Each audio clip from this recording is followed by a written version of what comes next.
السلام عليكم ورحمة الله وبركاته. إن الحمد لله نحمده ونستعينه ونستغفره ونعوذ بالله من شرور أنفسنا ومن سيئات أعمالنا. من يهده الله فلا مضل له ومن يضلل فلا هادي له.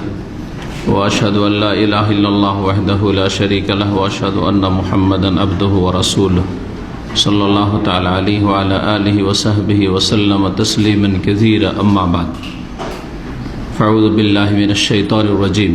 فكلا أخذنا بذنبه فمنهم من أرسلنا عليه حاصبا ومنهم من أخذته الصيحة ومنهم من خسفنا به الأرض ومنهم من أغرقنا وما كان الله ليظلمهم ولكن كانوا أنفسهم يظلمون. মহান আল্লাহর সমস্ত প্রশংসা যে আল্লাহ রাব্বুল আলামিন ভালো কাজের উত্তম বদলা দিয়ে থাকেন, আর মন্দ কথা কাজের জন্য আল্লাহ রাব্বুল আলামিন দুনিয়ায় সতর্ক সাবধান করে থাকেন। মাঝে মাঝে আল্লাহ শাস্তি দিয়ে থাকেন, মাঝে মাঝে মন্দের মাধ্যমে আল্লাহ অনেক মানুষকে পরীক্ষা করে থাকেন। বাকি পরকালের যে জগৎ রয়েছে সেটা হচ্ছে বদলার জগৎ, যেখানে প্রত্যেকটি কর্মের ভালো মন্দ বদলা পাওয়া যাবে। যদি কাজকর্ম ভালো হয় তাহলে তার বদলা প্রতিদানও ভালো হবে, আর যদি কাজকর্ম খারাপ হয় তাহলে তার বদলাও বড়ই খারাপ হবে। আজকে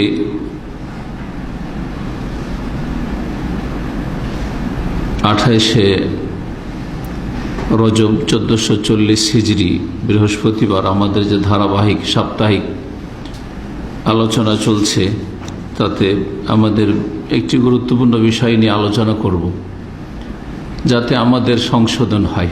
প্রত্যেকের জীবনে এইরকম ভুলভ্রান্তি আছে, যার কারণে আমরা ক্ষতিগ্রস্ত হচ্ছি দুনিয়ায়, আর আখিরাতে তো ক্ষতিগ্রস্ত হতেই হবে। তো এই জন্য সতর্কীকরণ বা সতর্ক সাবধান করা, যাতে আমরা নিজেরা সতর্ক সাবধান হতে পারি। তা হচ্ছে মানুষের পাপের কুফল বা কুপরিণাম। প্রত্যেকের পাপের একটা কুপরিণাম আছে, খারাপ ফলাফল আছে, ওর খারাপ প্রতিক্রিয়া অবশ্যই আছে। সে অনেক সময় বুঝে, অনেক সময় বুঝে না, ঈমান না থাকার কারণে মোটেই বুঝে না। আল্লাহর আযাবগুলিকে সমস্যা মনে করে, সমস্যা, অথবা প্রাকৃতিক দুর্যোগ, অথবা যুগের আবর্তন বিবর্তন, বিভিন্ন ভাষা তারা বলে থাকে। আল্লাহ পরকালে বিশ্বাস না থাকার কারণে, আল্লাহর নেয়ামতে, আল্লাহর অনুগ্রহে বিশ্বাস না থাকার কারণে এবং আল্লাহর আযাবে বিশ্বাস না থাকার কারণে। আল্লাহ যে ভালো মানুষের উপর রহমত করেন আর অসৎ লোকদেরকে পকড়াও করেন। এই জন্য একজন মুমিন মানুষ ইয়ারজুনা রাহমাতাহু ওয়া ইয়াখাফুনা আযাবাহ, আল্লাহর রহমতের আশাবাদী হয় এবং আল্লাহর আযাবকে ভয় করে। যদি মুমিন হয়, বিশ্বাসী হয় তাহলে। কিন্তু মুমিন না হলে, বিশ্বাসী না হলে, অথবা বিশ্বাসে দুর্বল হলে অনেক সময় বালা মুসিবত আসছে, বিপদ আপদ আসছে, শাস্তি হচ্ছে, কিন্তু সেগুলিকে আল্লাহর শাস্তি, আল্লাহর পাকড়াও মনে করে না, বুঝে না। বোঝার শক্তি, বোধ শক্তি নেই, অথবা বোধ শক্তি দুর্বল। যেমন আমাদের শরীরে যে শক্তিগুলি রয়েছে, এই শক্তিগুলি সবার একরকম না, আর সব সময় একরকম না। কারো দৃষ্টিশক্তি মজবুত, কারো দুর্বল, কারো শ্রবণ শক্তি কম, কারো বেশি, কেউ বেশি শুনে, কেউ কম শুনে, কেউ ভালো দেখে, কেউ ভালো দেখে না। কারো অনুভূতি, চিন্তা চেতনা সূক্ষ্ম, কারো চিন্তা চেতনা মোটা মোটা হুঁশ। ঠিক ওই রকমই আল্লাহ রাব্বুল আলামিনের আযাবগুলি সম্পর্কে মানুষ বিভিন্নভাবে বিভক্ত। এই অনুভূতি যাতে আমাদের পয়দা হয় যে আল্লাহর পাকড়াও আমাদের হচ্ছে যখন তখন, কিন্তু আমরা বুঝছি না, বোঝার চেষ্টা করতে হবে। এবং যখন আল্লাহ রাব্বুল আলামিন আমাদেরকে ধরছেন, তাহলে এই দুনিয়াতে যদি এই পকড়াওগুলি হয়ে থাকে, এগুলি হালকা, এতে কোনো জাহান্নামের আগুনের শাস্তি নয়, কবরের আযাবের শাস্তি নয়, এইরকম কঠিন আযাব নয়, আযাবে আকবর নয়, যেমন আল্লাহ বলেছেন, মহাশাস্তি নয়, বরং আল আযাবুল আদনা, হালকা শাস্তি। সুতরাং এগুলির মাধ্যমে আমাদেরকে সংশোধিত হইতে হবে, নিজের ইসলাহ করতে হবে, নিজে ফিরে আসতে হবে। পাপের কুফল সম্পর্কে আলোচনা করব। আয়াত দিয়ে শুরু করি। সূরা আনকাবুতের আয়াত নম্বর 40। মহান আল্লাহ পাপ সম্পর্কে বলছেন বা পাপীদের সম্পর্কে বলছেন, ফাকুল্লান আখাযনা বিযামবিহি, আমি প্রত্যেককে তার গুনহার কারণে পাকড়াও করি, প্রত্যেককে তার পাপের কারণে আমি ধরে থাকি। আখাযনা বিযামবি, আল্লাহ ধরেন, আল্লাহ পাকড়াও করেন, আল্লাহ শাস্তি দেন। কিসের কারণে? বেজামবিহি, গুনহার কারণে, অন্যায়ের কারণে, অপরাধের কারণে। কিভাবে ধরেন? এই শাস্তিগুলি আখিরাতের শাস্তি আল্লাহ বলেননি, সবগুলি এই দুনিয়ার শাস্তি, পার্থিব শাস্তির কথা আল্লাহ বলেছেন। কয়েক রকম শাস্তি আল্লাহ রাব্বুল এখানে উল্লেখ করেছেন। এক হচ্ছে ফামিনহুম মান আরসালনা আলাইহি হাসিবা, কতক ব্যক্তি অথবা জাতিকে আমি এমনভাবে শাস্তি দিয়েছি যে তাদের ওপর পাথর বর্ষণ করেছি। আরসালনা আলাইহি হাসিবান, তাদের উপর আমি পাথর বর্ষণ করেছি, পাথর ছুঁড়ে, পাথর মেরে তাদেরকে আঘাত করেছি। বহু জাতিকে আল্লাহ পাথর দিয়ে ধ্বংস করেছেন। লূত আলাইহিস সালামের জাতিকে আল্লাহ পাথর বর্ষণ করে ধ্বংস করেছেন। আজকাল শিলাবৃষ্টিতে ধন সম্পদ অথবা ফসল ধ্বংস হয়ে যাচ্ছে, বাড়িঘর ধ্বংস হয়ে যাচ্ছে, গাড়ি চুরমার হয়ে যাচ্ছে, এসব দেখতে পাচ্ছেন। কিন্তু এগুলো প্রাকৃতিক ব্যাপার, কোনো ব্যাপার না, কোনো পরিবর্তন নেই, কোনো সংশোধন নেই, কোনো অগ্রগতি না। কাফেরদের কথা বাদ দেয়, মুসলিম জাতির কোনো অনুশোচনা নেই, অনুভূতি না, বুঝেও না কিছু। হস্তি বাহিনী আবরাহা তার সেনাবাহিনীকে ছোট ছোট হেজারাতন মিন সিজ্জিল, তারমিহিম বিহিজারাতিন মিন সিজ্জিল, কম কর, ছোট ছোট পাথর। আর সে পাথর আবার নিয়ে প্রেরিত হয়েছিল তায়রান আবাবিল, ঝাঁকে ঝাঁকে ছোট ছোট পাখি, পাখি সব। তো আল্লাহ রাব্বুল আলামিন এই আদম আলাইহিস সালাম থেকে শুরু করে আজ পর্যন্ত বহু জাতিকে, কোরআন যখন নাযিল হয় তখন শোনানো হচ্ছে যে কতক জাতিকে, কতক মানুষকে আমি পাথর বর্ষণ করে পাকড়াও করেছি, মানে শাস্তি দিয়েছি। ওয়ামিনহুম মান আখাযাতহুস সাইহা, আর কোন কোন জাতিকে বিকট শব্দ দিয়ে পকড়াও করেছি, বিকট শব্দ তাদেরকে পকড়াও করেছে। এমন প্রচন্ড বেগে শব্দ হয়েছে যে কানের পর্দা ফেটে গেছে, আর সমস্ত মরে পড়ে আছে মুখের ভরে উপড়ে। যেমন সামুদ সম্প্রদায়, সালেহ আলাইহিস সালামের সম্প্রদায় সম্পর্কে আল্লাহ রাব্বুল কোরআনে কারিমে এই কাহিনী বর্ণনা করেছেন। যা এই সৌদি আরবের একটা এলাকা, যেটা মদিনা থেকে তাবুক যেতে পড়ে, আল ওলা এলাকায় এদেরকে এভাবে ধ্বংস করেছেন। জি,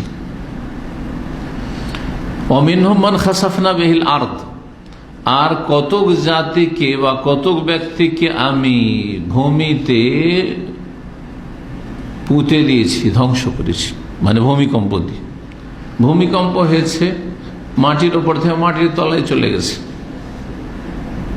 যাতে অনেক লোক ধ্বংস হয়েছে। আবার কারণের কথা দেখেন, কারণ কি? কারণ সম্পর্কে আল্লাহ বলছেন সূরা কাসাস, ফাখাসাফনা বিহি ওয়া বিদারিহিল আরদ, ওকেও আমি ধসিয়ে দিয়েছিলাম। অবেদারি, তার বাড়ি ঘর যে ছিল, প্যালেস, তাও ধসিয়ে দিয়েছিলাম, বাড়ি সহ। আল আরজা, জমিনে, জমিনে ধসতে আছে, ধসতে আছে। নবী করিম সাল্লাল্লাহু আলাইহি ওয়াসাল্লাম বলছেন যে একজন অহংকারী লোক বড় অহংকারের সাথে বেরিয়েছিল, দাপটের সাথে বেরিয়েছিল, আল্লাহ তারপর অসন্তুষ্ট হলেন। সে কারণই ছিল, কারণ সম্পর্কে বলা হয়েছে যে বাইনামা রাজুলুন, একজন জনৈক ব্যক্তি, অথবা এটা অন্য কাহিনী হইতে পারে, কারণ ছাড়াও অন্য কোনো ব্যক্তি সম্পর্কে বলা হইতে পারে। সেই অহংকারীকে আল্লাহ এভাবে ধ্বংস করেছিলেন। কল্পনা করতে পারি না, আমার কোনো অভাব নেই, রাষ্ট্রীয় ক্ষমতা, ধন সম্পদের প্রাচুর্য, আর জনবল আর প্রভাব আর ইত্যাদি ইত্যাদি সবকিছু আছে, সবকিছু আছে। অহংকারে ফেটে পড়েছিল। আল্লাহ কি করলেন? ওকে মাটিতে ধসিয়ে দিলেন। মাটি ধসে গেল, মাটিতে পুঁতে গেল। শুধু তাই নয়, বলছেন রাসূলুল্লাহ কিয়ামত পর্যন্ত মাটিতেও ধসতেই আছে, নামতেই আছে মাটিতে। সুবহানাল্লাহ। তো এইভাবে আল্লাহ বহু জাতিকে, বহু ব্যক্তিকে ধ্বংস করেছেন মাটিতে পুঁতে দিয়ে। আর ভূমিকম্প তো যখন তখন হতে আছে। ইদানিং তো ভূমিকম্পের সংখ্যা আরো বেশি বেড়ে গেছে, তাই না? বছরে কতবার ভূমিকম্প হচ্ছে, কয়েকদিন পর পর বিভিন্ন দেশের কথা শোনা যাচ্ছে, পূর্বে পশ্চিমে। আর কিয়ামতের আগে বড় ধরনের যে আযাবগুলি আসবে, তাতে বড় যে কিয়ামতের একটি লক্ষণ, সেটা হচ্ছে আল খুসুফুস সালাসা, 3টি বিশাল ধরনের ভূমিকম্প। একটা পূর্বে, একটা পশ্চিমে, একটা এই যে আরব জগৎটা আছে। কতদূর পর্যন্ত হবে সেটা আল্লাহ জানেন। পূর্বে কোথায় সেটা উপমহাদেশ, ভারত, বাংলাদেশ, পাকিস্তান, না তাতে জাপান, চাইনা, না ফিলিপাইন, ইন্দোনেশিয়া, মালয়েশিয়া, না অস্ট্রেলিয়া, আল্লাহ ভালো জানেন। না সমস্ত এলাকা নিয়ে খাসফুন বিল মাশরিকি, খাসফুন বিল মাগরিবি, খাসফুন বিজাজিরাতিল আরব। নবী করিম সাল্লাল্লাহু আলাইহি ওয়াসাল্লাম। এ তো বিশাল ধরনের, যাতে কোটি কোটি মানুষ ধ্বংস হয়ে যাবে। কিন্তু কয়েক শত, কয়েক হাজার ধ্বংস হয়ে যাচ্ছে। এক একটা দেশ, এক একটা অঞ্চল, এক একটা এলাকা ধ্বংস হয়ে যাচ্ছে। এগুলো তো যখন তখন হতেই আছে। আল্লাহর এগুলো হচ্ছে আযাব, পকড়াও আখাযানা বিযামবি। এইভাবে আল্লাহ গুনার কারণে ধরে থাকেন। ওয়ামিনহুম মান আগরাকনা, আর কাউকে আমি ডুবিয়ে ধ্বংস করেছি। ডুবিয়ে ধ্বংস করেছেন যেমন কোরআনের ইতিহাসে ফেরাউন এবং তার সেনাবাহিনীকে ডুবিয়ে ধ্বংস করেছেন। যে অহংকার করেছিল যে আমার রাজ প্যালেস পানির ওপর, হাযহিল আনহার তাজরি মিন তাহতি, অহংকার করেছিল যে আমি পানির ওপর আমার প্যালেস তৈরি করে, রাজ দরবার তৈরি করে বসে আছি, দরবার নিয়ে। আল্লাহ বলছেন সেই পানি দিয়ে তোকে ডুবিয়ে ধ্বংস করবো। নূহ আলাইহিস সালামের জাতি, এমন বিশাল বন্যা হলো যে মানব জাতির ইতিহাসে এরকম বন্যা কখনো হয়নি। নূহ আলাইহিস সালামের এক ছেলে কাফের, বাপকে অস্বীকার করলো, বাপের নবুয়তের রিসালাতকে অস্বীকার করলো, আল্লাহর তাওহীদকে অস্বীকার করলো, কাফেরদের সঙ্গ দিল। মায়া, ছেলের মায়া, বাবা চলে আসো, ইয়া বুনাইয়া রকাব মা'না, আসো আমাদের সাথে চেপে যায়, এখনো সময় আছে। চলে এসছে কিন্তু বন্যা, আযাব চলে এসছে, এখনো সুযোগ আছে। ইরকাব মা'না ওয়ালা তাকুম মাল গাফিলিন, ইয়া বুনাইয়া রকাব মা'না, আমাদের সাথে চলে আসো। সে কি বলেছিল? সাআবি ইলা জাবাল, আমি কোন একটা উঁচা পাহাড়ে চড়ে নেব। বন্যা হইল তো কি হলো?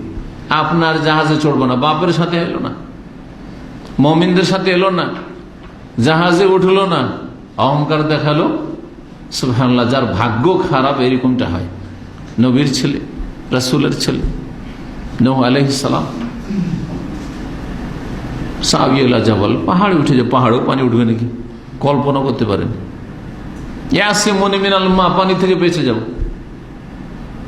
বলছেন বাপ। আবার লা আসিমাল ইয়াউমা মিন আমরিল্লাহ, আল্লাহর আযাব থেকে, আল্লাহর হুকুম থেকে আজকে কোন শক্তি রক্ষা করতে পারবে না, ইল্লা মান রাহিম, তবে আল্লাহ যার উপরে দয়া করেন। আর দয়ার জন্য ঈমান শর্ত রয়েছে, কুফরি শিরক মুক্ত হওয়ার শর্ত রয়েছে।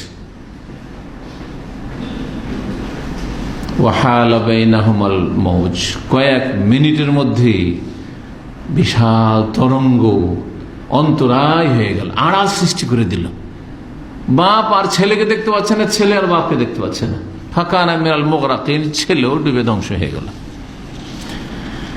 বহু জাতিকে আল্লাহ ধ্বংস করেছেন ডুবিয়ে। এই ধ্বংসগুলি শুধু আমরা কাহিনী শুনছি আর মনে করছি ওগুলোই শুধু আযাব। আর যখন বৃষ্টির দরকার নাই, তখন এমন বৃষ্টি হইল যে বাড়ি ডুবলো, রাস্তাঘাট ডুবলো, মাঠ ডুবলো, ঘাট ডুবলো, সব ডুবে যাচ্ছে। আযাব না?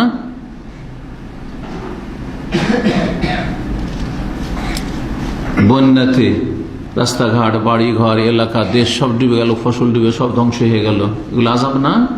সব আযাব। কাউকে ডুবিয়ে মারি, জান থেকে মারেন, না হয় তার রুজি মেরে দেন, হ্যাঁ, আর না হয় তাহলে বাড়ি ঘর ধ্বংস করেন, যে কোনো দিক থেকে আল্লাহর মার পড়ে। অমিনহুম মান আগরাকনা। বিভিন্ন ভাবে আল্লাহ রাব্বুল আযম এই কয়েক রকম 4 রকমের আযাবের কথা উল্লেখ করেছেন, কিন্তু বহুমুখী আল্লাহর আযাব রয়েছে মানুষের পাপের কারণে। ব্যক্তি জীবনের আযাব, শারীরিক স্বাস্থ্যগত আযাব, মানসিক আযাব, শরীর সুস্থ কিন্তু অনিদ্রা, ঘুম আসে না, টেনশন, মানসিক অশান্তি, পারিবারিক আযাব, বহু টাকা খরচ করে বিয়ে শাদী করেছে, স্ত্রীর সাথে মিল নেই, স্ত্রী বিশ্বাসঘাতকতা করে, স্ত্রী অসতী অথবা স্বামী অসৎ চরিত্রের, বাপ মায়ের সাথে ছেলে মেয়েদের মিল নেই, অশান্তির শেষ নেই, ভাই বোনদের সাথে অশান্তির শেষ নেই, পাড়া প্রতিবেশের সাথে দ্বন্দ্ব ঝগড়া, অশান্তির শেষ নেই, বিভিন্ন রকম জুলম অত্যাচার, প্রশাসনের জুলম অত্যাচার ইত্যাদি ইত্যাদি, সবগুলি আযাব। বহু রকমের আল্লাহ রাব্বুল আযাব রয়েছে পাপের কারণে। ওমা কান আল্লাহু লিয়াযলিমাহুম, আল্লাহ কাউকে শাস্তি দিতে গিয়ে আল্লাহ এমনটা নন যে কারোর উপর জুলুম করবেন। কখনো আল্লাহ জুলুম করেন না, অবিচার করেন না, যে কেউ ভুল করেনি শাস্তি দিয়ে দিলেন, এটা মানুষ করে, আল্লাহ করেন না।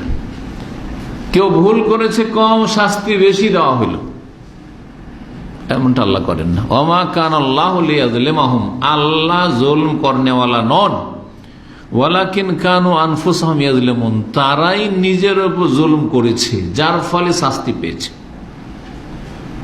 মানুষ নিজে অত্যাচার করে নিজের উপর বিভিন্ন পাপের মাধ্যমে, আর যার ফলে শাস্তি পেতে হয়।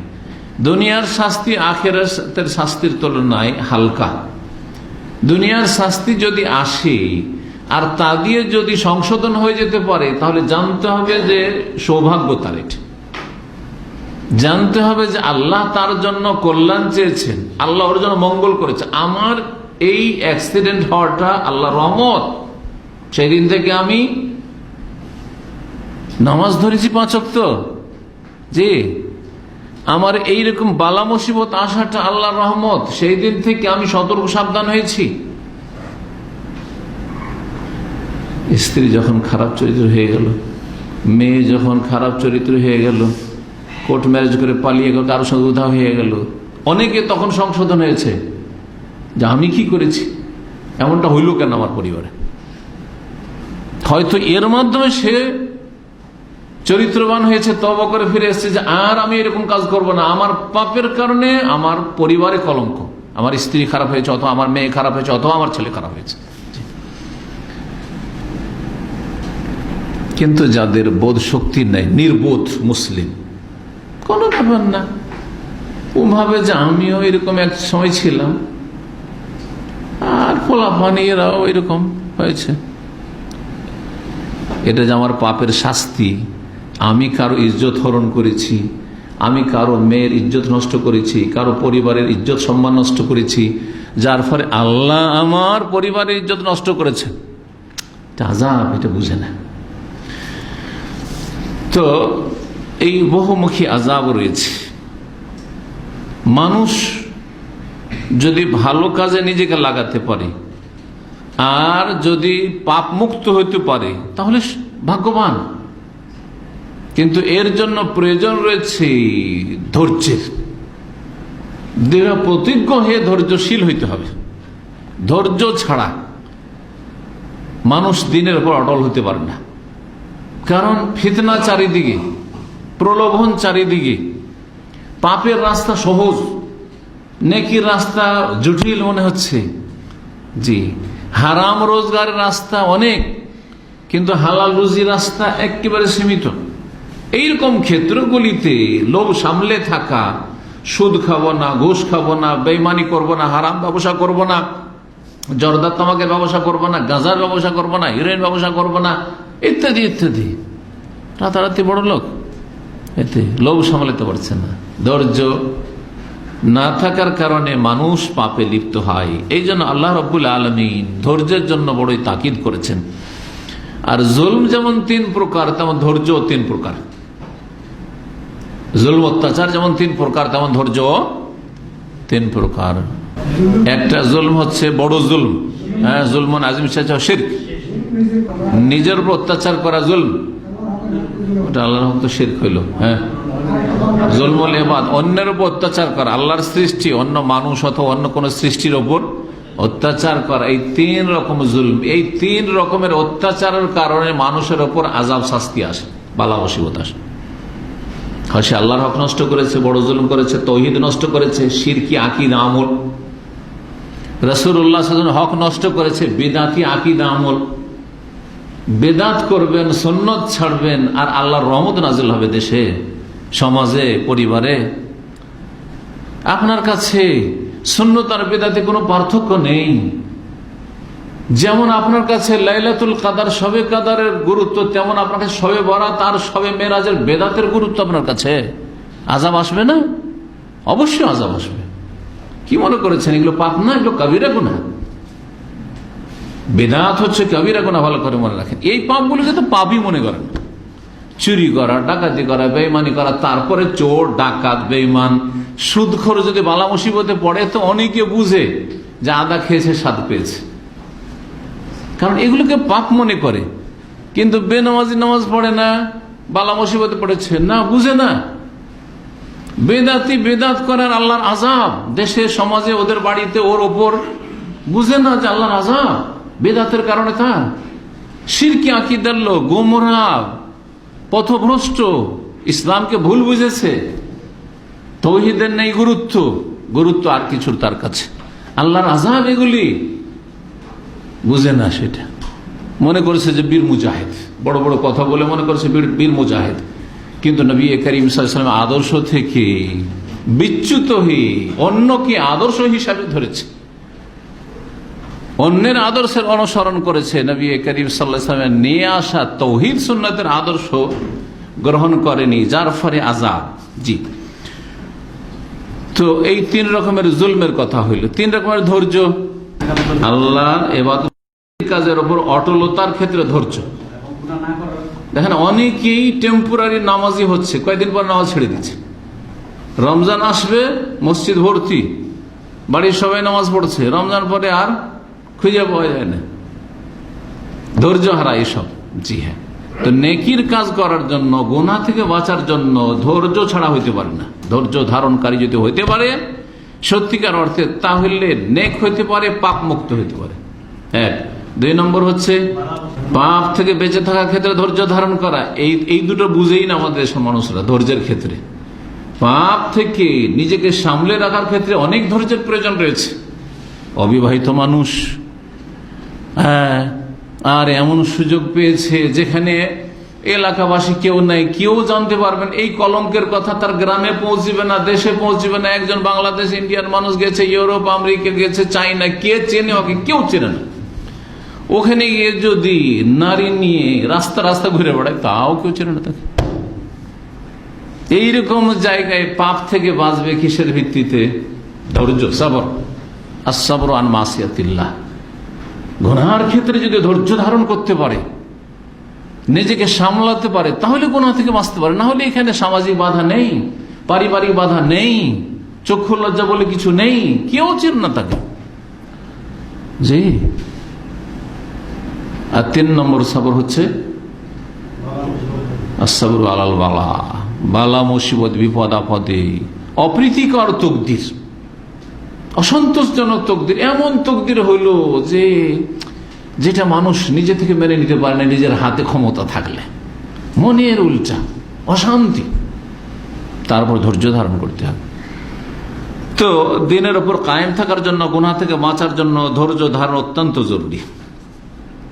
এবং ধৈর্যের সাথে মুজাহেদা, প্রচেষ্টাও লাগবে। সবর আর মুজাহেদা, এই দুটি কথা মনে রাখবেন। ইয়া আইয়ুহাল্লাযীনা আমানু ইসতাঈনু বিস-সাবরি ওয়াস-সালাহ ইন্নাল্লাহা মা'আস-সাবিরিন। হে মুমিন সকল, সাহায্য চাও আল্লাহর কাছে, সাহায্য চাইতে হবে। কিসের সাথে? বিসবরে, আগে ধৈর্য, ওয়াসসালাত, তারপর সালাত, ধৈর্য ধারণকারী হতে হবে। মাঝে মধ্যে নামাজ পড়লেন আর খুব কাঁদলেন, এটা হবে না। ধৈর্যশীল নামাজি হতে হবে, সারা জীবন নামাজি। নামাজি মানে নামাজি, কবরে যাওয়া পর্যন্ত নামাজি, জি, মওত পর্যন্ত নামাজি। আমার নামাজ পৃথিবীর কোন শক্তি কেড়ে নিতে পারবে না। এই হচ্ছে আসল নেকির কাজ। সবর আর মুজাহাদা। মুজাহাদা মানে সর্বাত্মক প্রচেষ্টা চালানো, যতটা চেষ্টা, ভালো কাজের জন্য চেষ্টা চালানো, মন্দ কথা কাজ থেকে, গোনা থেকে বাঁচার ক্ষেত্রে সর্বাত্মক চেষ্টা চালানো, আপ্রাণ চেষ্টা। আমি এর বেশি চেষ্টা করতে পারি না। তার মানে যখন নিরুপায়, এই পাপ না করলে গলা কেটে নেব, এইরকম ছাড়া কোথাও পাপ হইতে পারে না, তাহলে কোথাও অন্যায় কাজ হইতে পারে না। এই জন্য আল্লাহ কোরআন কারীমের আরেকটি আয়াতে ইরশাদ করেছেন সূরা আনকাবুত আয়াত 69, ওয়াল্লাযীনা জাহাদু ফীনা লানাহদিয়ান্নাহুম সুবুলানা, যারা আমার পথে সর্বাত্মক প্রচেষ্টা করবে, মুজাহাদা করবে, জিহাদ নিজের সাথে আগে জিহাদ করতে হবে। নিজের সাথে জিহাদ করে শয়তান বিভ্রান্ত করছে, শয়তান কুমন্ত্রণা দিচ্ছে। নিজের সাথে জিহাদ করে ফজরে উঠবো আমি, নিজের নফসের সাথে জিহাদ করে আমি তাহাজ্জুদে উঠবো, নিজের নফসের সাথে জিহাদ করে আমি নফল সিয়াম রাখবো সোমবার বৃহস্পতিবার, নিজের নফসের সাথে জিহাদ করে আমি কোন মহিলার ছবি দেখবো না। এত সহজ নয়, মুজাহাদার প্রয়োজন রয়েছে। ওয়াল্লাযীনা জাহাদু ফীনা, যারা আমার পথে, আমার ক্ষেত্রে প্রচেষ্টা চালাবে, লানাহদিয়ান্নাহুম সুবুলানা, অবশ্যই অবশ্যই তাদেরকে আমি আমার রাস্তা দেখাবো। ওয়া ইন্নাল্লাহা লামাআল মুহসিনিন, আর আল্লাহ এইরকম সৎকর্মশীল নিষ্ঠাবানদের সাথে আছেন। এরাই হচ্ছে মুহসিন, নিষ্ঠাবান, সৎকর্মশীল, যারা সর্বাত্মক চেষ্টা করেছে ভালো কাজ করা যায়, সর্বাত্মক চেষ্টা করছে মন্দ কাজ থেকে, পাপ থেকে বাঁচার জন্য। আপনি 3 পয়সাতে বিক্রি হয়ে যান, হ্যাঁ, সামান্য তুচ্ছ দুনিয়ার স্বার্থে আপনি ঈমান হারিয়ে দিচ্ছেন, আপনি আমল হারিয়ে দিচ্ছেন, আপনি সালাত ছেড়ে দিলেন, জামাত ছেড়ে দিলেন, কয়টা পয়সার জন্য? কখনো তৌফিক হবে না, আর কখনো আল্লাহর আযাব থেকে বাঁচতে পারবেন না। এতক্ষণ আলোচনা করছিলাম শুধু শুরুতেই, কিন্তু আসল বিষয়বস্তুতে ফিরে আসি। বিষয়বস্তু হচ্ছে পাপের পরিণাম বা কুপরিণাম, পাপের যে কুফল রয়েছে। অনেক আইম্মায়ে কেরামগণ এর উপর অনেক বিস্তারিত লিখেছে। তার মধ্যে ইমাম ইবনুল কাইয়িম রাহমাতুল্লাহ আলাইহি সবচেয়ে বিস্তারিত লিখেছেন পাপের কুফল সম্পর্কে, অনেকগুলি কুফল লিখেছেন। পাপের যে পরিণাম খুব খারাপ, পরিণাম খুব ভয়াবহ, বিস্তারিত লিখেছেন। আমি আজকে কয়েকটি আপনাদের সামনে তুলে ধরব অল্প সময়। প্রথম, মানুষ যখন পাপ করতে লাগে তখন আল্লাহ রাব্বুল আলামিনের তাজিম, আল্লাহর যে মহত্ব অন্তরে আছে একজন মুমিন মুসলিমের, আল্লাহর যে বড়ত্ব অন্তরে আছে, আল্লাহ আমার সবচেয়ে বড়, তিনি আমার রব, তিনি আমার সবকিছুর মালিক, তার শ্রদ্ধা, তার সম্মান, তার মর্যাদাবোধ যে অন্তরে একটা আছে, সেটা ধীরে ধীরে ধীরে নিচে নেমে যায়, কমতে লাগে, কমতে কমতে একেবারে শেষ হয়ে যায়। যখন শেষ হয়ে যায় তখন কাফের হয়ে যায়। জি হ্যাঁ, বদ্দিন হইতে হইতে বেদিন হয়ে যায়। জি হ্যাঁ, তার দিনের অবস্থা, ধর্মীয় অবস্থা খুব খারাপ, খারাপ হতে হতে একেবারে খারাপ, তখন বড় কাফের মুশরিক হয়ে যায়। সূরা হজের আয়াত নম্বর 32 আল্লাহ রাব্বুল ইরশাদ করেছেন এই মর্মে, যালিকা, শোনো, ওয়া ইউআযিম শাআইরাল্লাহি ফাইন্নাহা মিন তাকওয়াল কুলুব, যারা আল্লাহর নিদর্শনাবলীর শ্রদ্ধা সম্মান করে, আল্লাহর যেগুলি নিদর্শন আছে, মানে আল্লাহকে চেনার উপায় আছে, অথবা আল্লাহ রাব্বুল আলামিনের বিধিবিধানকে শায়ের বলা হয়। আল্লাহর এক হচ্ছে আল্লাহকে চেনার উপায়, যেগুলি আল্লাহ নিদর্শন, আর আল্লাহ রাব্বুল আলামিনের যেসব বিধিবিধান রয়েছে মানব জাতির জন্য, সেগুলি হচ্ছে আল্লাহর শায়ের। এই জন্য ইন্না সাফা ওয়াল মারওয়া মিন শায়েরিল্লাহ, সাফা মারওয়া হচ্ছে আল্লাহর শায়ের, সাফা থেকে মারওয়া, সাই হচ্ছে হজ উমরার একটি গুরুত্বপূর্ণ অংশ। জি হ্যাঁ, মেনা, মুজদালিফা, আরাফা, এইসব জায়গায় যে ইবাদতবন্দিগুলো রয়েছে, কুরবানি, হাদি, এগুলি হচ্ছে শায়ের।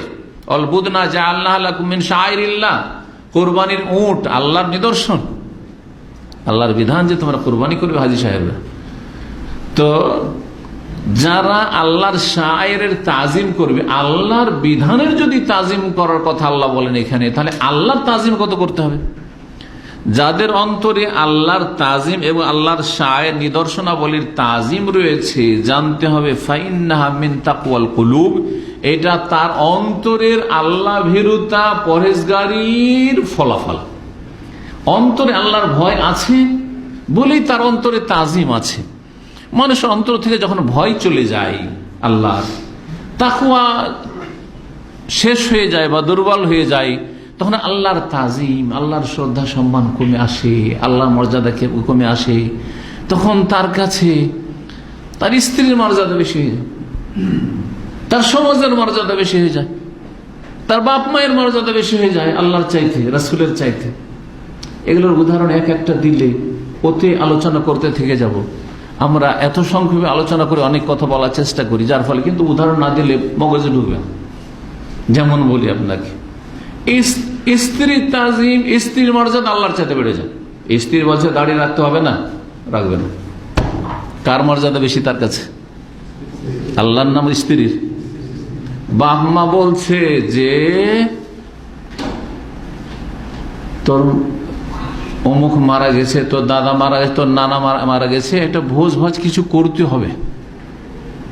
আল্লাহ বলছে যে বেদাত করতে হবে না, আর বাপ মা বলছে করতে হবে। কি করে? অনেকে হেদায়েত হয়ে কালকে একভাবে বলছে, সবাই যখন ধরলো তখন কি করবে, করে ফেললো।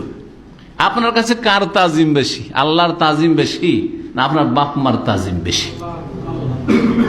মুখে না কাজে? বাপ মা বলছে যে 40 করতে হবে, 5 দিন একটা খাবার করতে হবে, একটা ভোজ করতে হবে, গোটা গ্রামবাসী খাওয়াইতে হবে।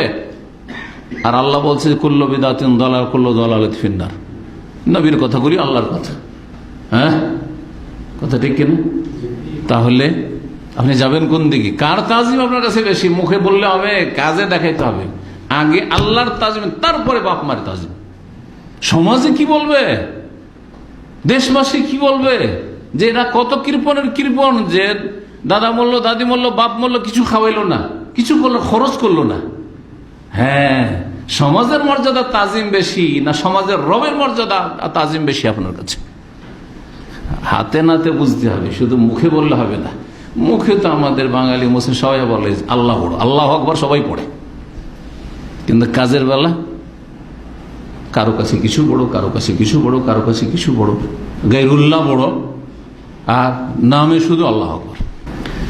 মানুষ যখন পাপ করে তখন আল্লাহর তাজিম অন্তরে কমে যায়, দুর্বল হয়ে যায়, তখন আর তেমন কিছু লাগে না। পাপ, আল্লাহর সামনে পাপ করছে, কোনো ভয় লাগে না। হ্যাঁ, আল্লাহ সম্পর্কে বেয়াদবি কথাবার্তা বলছে, আল্লাহর দিন সম্পর্কে ইচ্ছা মতো বলছে, একটু ভয় লাগে না, কিচ্ছু লাগে না।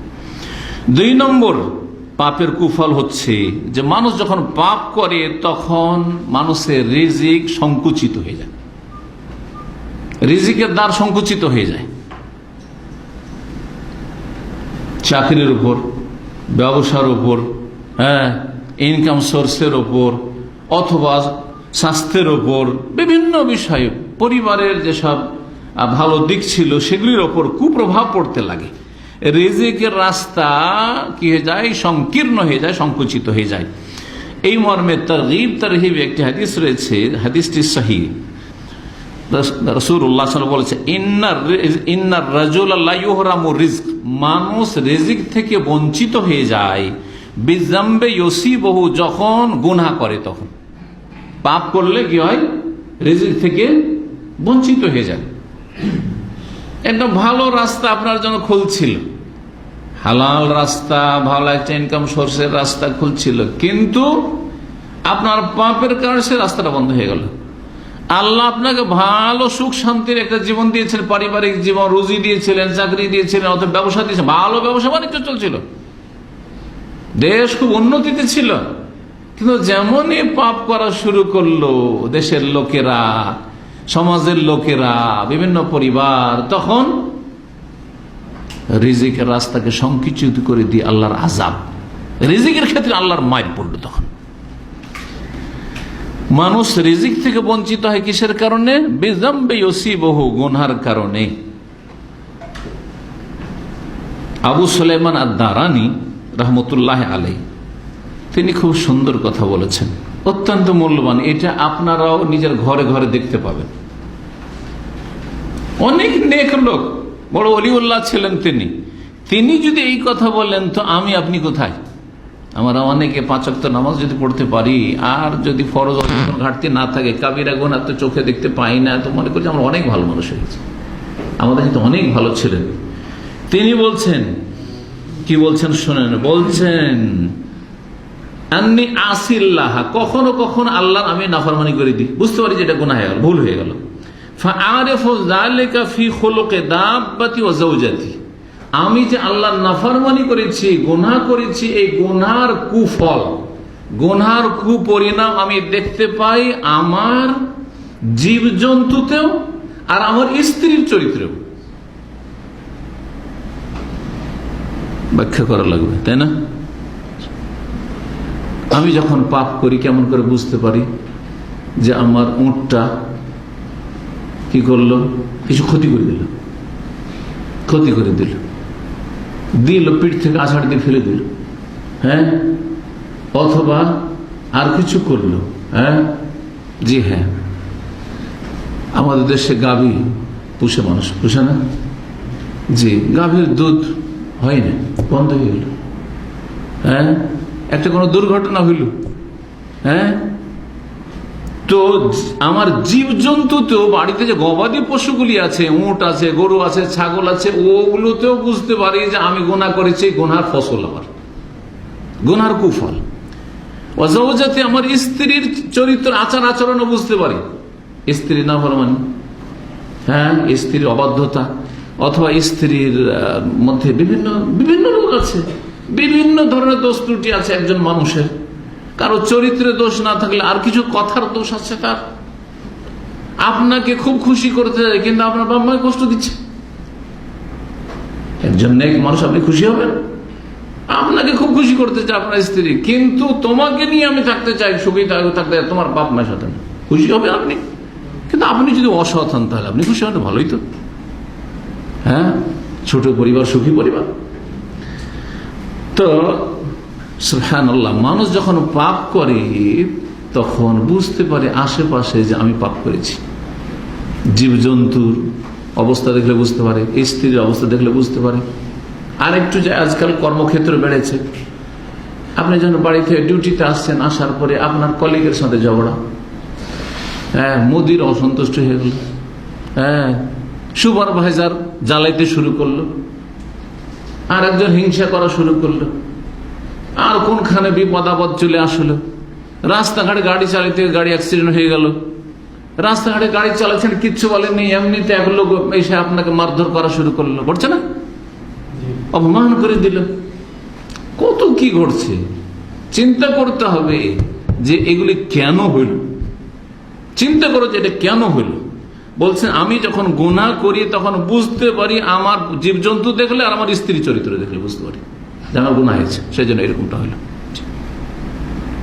আজকাল ছেলে মেয়েরা যখন সাবালক সাবালিকা হয়, নাবালক বোঝা যায় না, খুব আদর করছেন, খুব আদর করছেন, ওরা আপনার কাছ থেকে খাচ্ছে, বুঝতে পারছেন না। কিন্তু যেমনই 12-14 বছর ছেলে মেয়েদের বয়স হবে, তখন দেখিয়েন, তখন বুঝতে পারবেন। বিশেষ করে ছোট থেকে অনেক ছেলে মেয়েরা জ্বালায় আবার বাপ মাকে, কিন্তু অধিকাংশ ছেলে মেয়েদের ছোটতে অত কষ্ট দেয় না। কিন্তু যেমনই এই সাবালক হতে চলেছে, 12 বছর, 14 বছর, 15 বছর, 18 বছর, এখন বাপ মাকে এমন অশান্তি করেছে, বাপ মা বলতে বাধ্য যে আল্লাহ, এই ছেলে তুমি না দিলে ভালো ছিল। যেই তিক্ত এখন অভিজ্ঞতা হচ্ছে, অশান্তি হচ্ছে ছেলেদেরকে নিয়ে, হ্যাঁ, বা মেয়েকে নিয়ে বা কাউকে নিয়ে, যদি ওই তার জন্মের সময় জানতো তাহলে ওই ছেলেকে হয়তো বাঁচিয়ে রাখতো না, অথবা চাইতো না যে বেঁচে থাকুক, অসুখ যখন হয়েছিল মরে যাক, কারণ এ বড় হয়ে আমাকে এইরকম করে কষ্ট দিবে। জি, সে ডাকাত হবে, সে চোর হবে, সে মদখোর হবে, সে গাঁজাখোর হবে, সে বাপকে মারবে, মাকে মারবে ইত্যাদি। যদি এগুলো কথা জানতো তো ওই ছেলেকে আদর করে মানুষ করতো? কখনো মানুষ করতো না। এগুলি আযাব।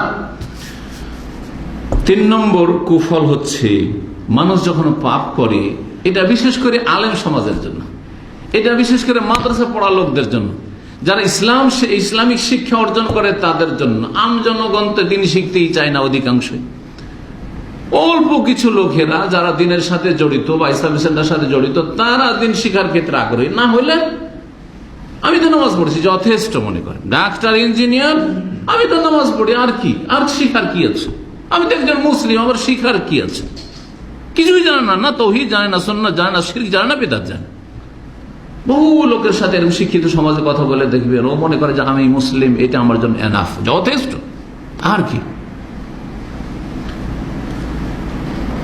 বিশেষ করে যারা দিন শিখছে অথবা দিন শিখার ময়দানে আছে, আলেম অথবা তালেবে এলেম, তারা মাদ্রাসার হোক শিক্ষক ছাত্র, অথবা তারা আপনার ইসলামী সেন্টারের শিক্ষার্থী হোক অথবা শিক্ষক আর দায়ী হোক, বিশেষ করে এই বিষয়টি, মানুষ যখন পাপ করে তখন দিনের এলেম থেকে বঞ্চিত হয়ে যায়। আল্লাহ এই রাস্তাকে সংকীর্ণ করে দেন। আল্লাহ ভালো মানুষ ছাড়া, ব্রেন আছে, স্মৃতিশক্তি আছে, হয়তো অনেক কিছু মুখস্থ আছে, কিন্তু ওর এলেমে বরকত নেই, এলেমের কিছু প্রোডাকশন নেই। বহু দেখবেন মাদ্রাসা পড়া আলেম আমাদের চাইতে লেখাপড়াতে ভালো ছিল, তাদের নাম পর্যন্ত গুজারে না, অথচ ছাত্র জীবনে তারা আমাদের চাইতে অনেক ভালো ছিল। কিসের কারণে? আল্লাহ জানেন আর ওরা জানে, বলবো না যে ওই লোকটা পাপী ছিল, কিন্তু এই কারণগুলি হতে পারে আপনার জীবন আমার জীবনে। সুতরাং যারা এই পাপগুলিতে লিপ্ত হননি, বেঁচে থাকেন, সতর্ক সাবধান হন, আর যারা পাপে লিপ্ত হয়েছেন সংশোধন করে ফিরে আসেন। জি, এ হচ্ছে সমাধান। আল্লাহ রাব্বুল সূরা বাকারা আয়াত নম্বর 282 তে ইরশাদ করছে, ওয়াত্তাকুল্লাহ ওয়া ইউআল্লিমুকুমুল্লাহ, আল্লাহকে ভয় করো, পাপ মুক্ত হও, পাপ মুক্ত তার জীবন যাপন করো, গুনাহ মুক্ত জীবন যাপন করো, ওয়া ইউআল্লিমুকুমুল্লাহ, তাহলে আল্লাহ তোমাদেরকে তালিম দেবেন, আল্লাহ তোমাদেরকে এলেম দান করবেন। এই এলেম কোন এলেম? যান্ত্রিক সভ্যতার এলেম নয়, পার্থিব শিক্ষা নয়, দ্বীনের এলেম। দ্বীনের এলেমে বরকত, কোরআন হাদিসের এলেমে বরকত। হাফেজে কোরআন তার এলেমে বরকত নেই, হেফজে কোরআনে বরকত নেই, ফজরের নামাজে হাজির নেই। আখলাক চরিত্র নোংরা চরিত্র, কারি চরিত্র খারাপ। মাদ্রাসা পড়া আলেম হাফেজ হয়েছে, কোরআন মুখস্থ নেই, ভুলে গেছে। কোন জায়গা থেকে কোরআন শুনে বলে একটা পেজ কোরআন শুনিয়ে দেওয়া ক্ষমতা নেই যে কোরআন শুনে, অথচ হাফেজে কোরআন 5 বছর 7 বছর হেফজ করেছে। কত নিবেন আপনি এগুলো? কিসের কারণে? পাপের কুফল। বেজাম বেহি, ভালো করে শোনা, পাপের কুফল। এলেম শেখার উদ্দেশ্য কি? এলেম শেখার উদ্দেশ্য হচ্ছে নিজে সুসজ্জিত হয় এলেম দিয়ে, আমল করে নিজে সাজা। এলেম হচ্ছে অলংকার, সেটা দিয়ে আমি আগে সাজবো, তারপরে অন্যকে সাজাবো। নিজেই সাজতে পারলাম না নিজের এলেম দিয়ে, আর অন্যকে সাজাবো, এর মতো মূর্খ কেউ আছে? আর এতে হইতে পারে? তো এলমের বরকত তখনই হবে যখন পাপ মুক্ত মানুষ হবে। এই জন্য ইমাম শাফি রহমতুল্লাহ আলাইহি, যে 4 ইমামের এক ইমাম, তার সম্পর্কে প্রসিদ্ধ রয়েছে ঘটনা। তার একজন বড় ওস্তাদ ছিলেন মুহাদ্দিস ওয়াকি ইবনুল জাররাহ, তার কাছ থেকে তিনি হাদিসের এলম শিখতেন। তো ইমাম শাফি রহমতুল্লাহ আলাইহি হাদিস মুখস্থ করে ভুলে যান, খালি এরকমটা হয়। তখন তার কাছে অভিযোগ করলেন, বলছেন ইমাম শাফি রহমতুল্লাহ তার ভাষায়, শাকাউ তো ওয়াকিয়ান সুয়া হিফজি, আমি আমার ওস্তাদ ইমাম ওয়াকিকে আমার যে স্মৃতিশক্তি খারাপ, দুর্বল, মনে থাকে না, মুখস্থ করি আবার বেরিয়ে যায়, ভুলে যায়। কেন? শাকাউ তো ওয়াকিয়ান সুয়া হিফজি ফারশাদানি ইলা তারকিল মাআসি, তখন আমাকে তিনি উপদেশ দিলেন, কারণ হচ্ছে গুনাহ। তুমি নিজেকে চেক করো, নিজের আত্মপর্যালোচনা করো, নিজের হিসাব নিকাশ করো, দিয়ে সমস্ত গুনাহ থেকে তুমি মুক্ত হও। গুনাহ তুমি ছাড়, ফাউসানি ইলা তারকিল মাআসি। আরো বললেন, ইন্নাল ইলমা নূরুম মিন ইলাহি, দ্বীনের ইলম, কোরআন এবং হাদিসের জ্ঞান হচ্ছে আল্লাহর নূর। আল্লাহর নূর মানে নূর দিয়ে কি হয়? আলো ছড়ায়। আর ইলমের মাধ্যমে কি হয়? আলো ছড়ায়। দেখেন, আপনি এখানে বসে আছেন, আর বিভিন্ন জায়গা থেকে আপনার কাছে ইলম শেখার জন্য আসছে, আসার পরে এই নূরগুলি এলেমের জ্যোতি নিয়ে সারা বিশ্বে, সারা দেশে ছড়িয়ে যাচ্ছে। সে মাদ্রাসায় বসে করেন, আর কোন একটা জায়গায় বসে, ঘরে বসে করেন, আর যেখানে বসে করেন না কেন, নূর, আল্লাহ প্রদত্ত নূর হচ্ছে দ্বীনের ইলম। ওয়া নূরুল্লাহি লা ইউতা লিল আসি, আর যে নাফরমান গুনাহগার, অবাধ্য, পাপে লিপ্ত থাকে, তাকে আল্লাহ তার নূর দান করেন না, এই নূরে বরকত হয় না। 4 নম্বর কুপ্রভাব হচ্ছে পাপের। মানুষ যখন পাপ করে তখন অন্তরটায় একটা অশান্তি আসে, পালপিটেশন শুরু হয়, আর কি হয়, সংকুচিত হয়ে যায়, খুব অশান্তি, মনে খুব অশান্তি। অনেকে এসে অভিযোগ করে, আমি শান্তি পাই না কেন, এত ভালো খাচ্ছি, আর এত ভালো চলাফেরা করছি, আর কোন রকম আমার টাকা পয়সা অভাব নাই, কিন্তু মনে কেন শান্তি নেই আমার। বহু লোক এসে বলে, আর বেশি পয়সাওয়ালারে বেশি এইরকম অভিযোগটা করে আমাদের কাছে। অনেকে এইরকম কথা বলে, অশান্তি আমার, মনে হচ্ছে যে আমার বুকটা ভার ভার, আর অশান্তি, আর মনের যেন কোনো শান্তি পাচ্ছি না, কোনো শান্তি পাই না। জি, কোরআন দ্বারা প্রমাণিত, আল্লাহর ইরশাদ করেছেন, ওমান আরাযা আন যিকরি, যারা মুখ ফিরিয়ে নেবে আমার উপদেশ থেকে, কোরআন এবং হাদিস থেকে, কোরআন এবং হাদিসের আমল করা থেকে, ফরজ ওয়াজিব আদায় করা থেকে, হারাম নাজায়েজ থেকে বেঁচে থাকে, এটা হচ্ছে কোরআন হাদিসের উদ্দেশ্য। আল্লাহর কথা, রাসূলের কথা উদ্দেশ্য কি? যে মানুষ ভালো কাজ করবে, পাপ মুক্ত হবে। ওমান আরাযা আন যিকরি ফাইন্না লাহু মাঈশাতান দানকা, যেই ব্যক্তি আমার উপদেশ থেকে মুখ ফিরিয়ে নেবে তার জীবনটা হবে বড় সংকীর্ণ, অশান্তি, অশান্তির জীবন, মনে শান্তি নেই, কোন রকমের সুখ শান্তি পাই না। ফাইন্না লাহু মাঈশাতান দানকা ওয়া নাহশুরুহু ইয়াওমাল কিয়ামাতি আমা, আর পরকালে তাকে অন্ধ করে হাসর করব, আল্লাহ বলছেন। কালা রব্বি লিমা হাশারতানি আমা, পরকালে যখন অন্ধ হয়ে হাজির হবে হাসরের মাঠে, বলবে, আল্লাহ আমাকে অন্ধকারে কেন নিয়ে এসছো, আমি তো দুনিয়া কাদ কুনতু বাসীর, আমি তো দেখতাম, আমি চোখওয়ালা মানুষ ছিলাম, দুনিয়াতে তো আমি অন্ধ ছিলাম না। কালা কাযালিকা আতাতকা আয়াতুনা ফানাসিতাহা, এইভাবেই আমার বিধানাবলী, আয়াতগুলি তোমার কাছে এসেছিল, আল্লাহর হুকুম আকাম এসেছিল, কিন্তু তুমি উপেক্ষা করেছিলে। ওয়াকাযালিকা আল-ইয়াওমা তুনসা, সুতরাং তুমি আজকে উপেক্ষিত হয়েছো, তোমাকে আমি ভুলিয়ে দিয়েছি। মানে আল্লাহ তো ভুলেন না, কিন্তু আল্লাহ উপেক্ষা করেছেন তোমাকে। এই মাঈশাতান দানকা, অশান্তির জীবন, দান শব্দটির তাহকিক, গবেষণা করেছেন ইবনুল কাইয়িম রাহমাতুল্লাহ আলাইহি। শুরুতে বললাম ইবনুল কাইয়িম রাহমাতুল্লাহ আলাইহি মানুষের পাপের কুফল সম্পর্কে সবচেয়ে বিস্তারিত আলোচনা করেছেন আমার জানার মধ্যে, আইম্মায়ে কেরামদের মধ্যে। তিনি বলছেন, দংশ এই শব্দটিতে 3টে অক্ষর আছে, দদ, নুন আর কাফ। দদ থেকে হচ্ছে দিক, দিক মানে সংকীর্ণ হয়ে যাও, দিক উসাদর, অন্তর সংকুচিত হয়ে যায়, সংকীর্ণ হয়ে যায়, দিক। আর নুন থেকে হচ্ছে নাকেদ, নাকেদ মানে হচ্ছে অশান্তি, অশান্তি। আর কাফ থেকে হচ্ছে কদর, জি, কদর মানে হচ্ছে ঘোলাটে হয়ে যাও, কোনো কিছু ঘোলাটে হয়ে যাও, ফ্রেশ না থাকে। মনটা আমার ফ্রেশ নেই, বলি না আমরা, আজকে আমার মনের ভিতরটা ফ্রেশ নেই। জি, তো সুবহানাল্লাহ, দানক মানে হচ্ছে সংকুচিত জীবন বা সংকীর্ণ জীবন। আর এর দদ আর নুন আর কাফ, এই 3টি অক্ষর দিয়ে 3টি অশান্তির শব্দ শুরু হয়েছে। 5 নম্বর কুফল হচ্ছে পাপের। মানুষ যখন পাপ করতেই থাকে তখন অন্তর পাথরের মতো ধীরে ধীরে শক্ত হয়ে যায়। অন্তর যখন পাথরের মতো শক্ত হয়ে যায়, পাথর থেকে তো আর পানি বেরোয় না। তবে আল্লাহর সৃষ্টিতে কিছু পাথর আছে, আল্লাহ কোরআনে বলছেন ওখান থেকেও পাথর থেকেও পানি বেরোয়। হ্যাঁ, কিছু কিছু পাহাড় আছে, হ্যাঁ, সেগুলোতে কি হয়, লামা ইয়াতাফাজ্জারু মিনহুল আনহার, কিছু কিছু পাথর, এমন পাথর আছে যেগুলো থেকে নহর, নদী নালা প্রবাহিত হয়েছে।